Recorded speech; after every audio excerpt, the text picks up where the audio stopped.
Welcome to the KaliGAlice Gal Palace. I'm Callie. I'm Gabby. I'm Alice. Rising up again. Tonight the air burns bright with the fires of a million cigarettes. Their ashes fall and so I rise up from them. I'm rising up again.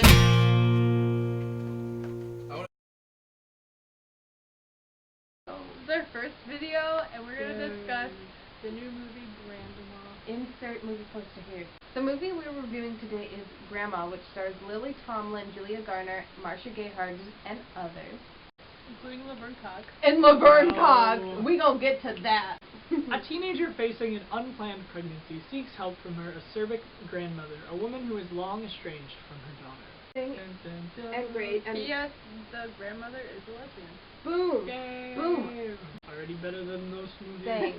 Already just the best. Already better than everything. That's why we went to go see the movie.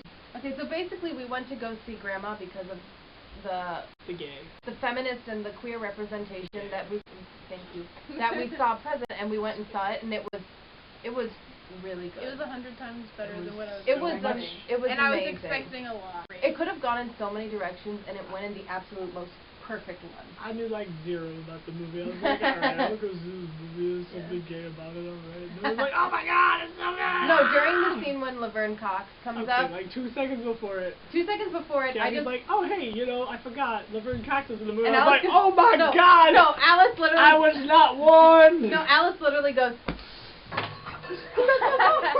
We should also talk about the ageism, because older women actresses are very often cut out of stories. There's definitely a sexism in the media where older men are not paired with women that are the same age as them. They're True, always paired true. with younger women, which, ironically enough, Lily Tomlin is also paired with a younger woman. However, one of the aspects of it, though, is that's kind of the point, is that she's dating a much younger woman, because then later she breaks up with her and she Starts spoils. out the movie breaking up with her. That's what happened.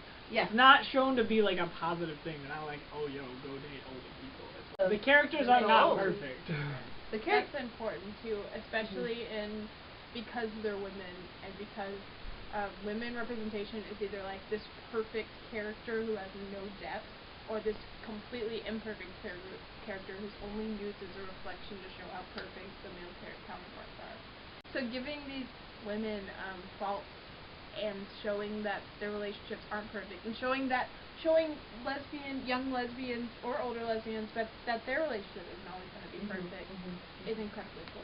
Also, the fact that there's only one main male character and he's a dick. There's two, but they're both awful. Who's the other one? The creep. Oh, yeah. He's not really a main Matt character. Wolf. Well, they both suck. Both the men suck. Both of them Just suck.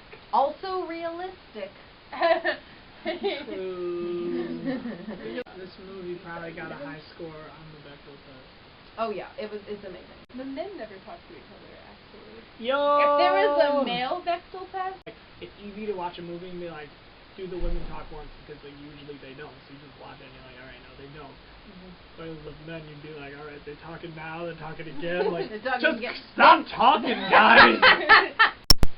another key from this point is sex positivity. It was a very sex positive movie. I really want to draw attention to the fact that like the whole theme of the movie is that she wants to get an abortion, and then at the end she does follow through with it. Oh, she actually like goes through with the abortion, and it shows that that's okay. Like But that's it's an also okay option. it's also not a glorified. Look, abortions are so great. It's No, this it is a complex decision. It's very realistic. It's like if you get an abortion, you're not a bad person, but it's also not super easy to do.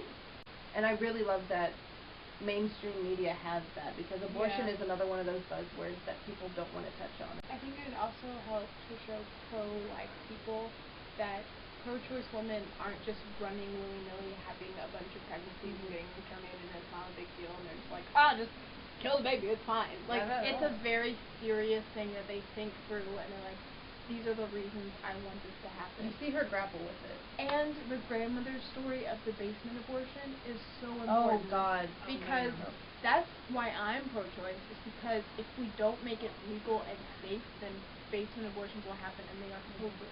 Another good thing about the movie is a lot of the backstory stuff that you don't see, but they talk about. She mentions her relationship with her father because Sage is like, I wish I had known who my father was, and Elle is like, well, at least your father didn't give you a black eye when you talked about it.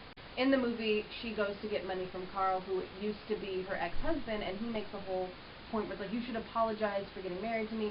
And she's like, and then he's like, you didn't seem like a lesbian when we were married. And she was like, I've always been a lesbian. I was just confused. I always liked women. I just didn't like myself. We snapped in the theater. Laverne Cox was in it, who moment. Oh, my skirt is flying up. That's what Laverne Cox does to Laverne. But Laverne Cox is in it, and she is obviously a trans woman of color, and she's amazing. And like, I love the fact that Laverne was in that movie, and it's like, I don't want to say I love that they didn't acknowledge it, but they didn't make it an issue. Yeah, they were like, haha, she's trans. It was just like, this is my friend. No, she had a quick throwaway. Because I was looking for it, because like, it's not inherently a trans character, just because Laverne's playing her. True. But I it was was like, what's gonna happen? Obviously, you can't say it's good representation when the one dead character is black, but it is shown. We can't just be like, oh my god, this movie's so racially diverse. The dead character was black. Like, obviously, we can't say that, but it's still really cool that like that was a detail that they added. Alright, so I would have asked all in one. I just want Probably. I think basically it's great. What would you rate it on a scale of 5 stars? How many stars would you give it? I feel like because I want the movie to really like it, I give it a 5. I would also give it a 5.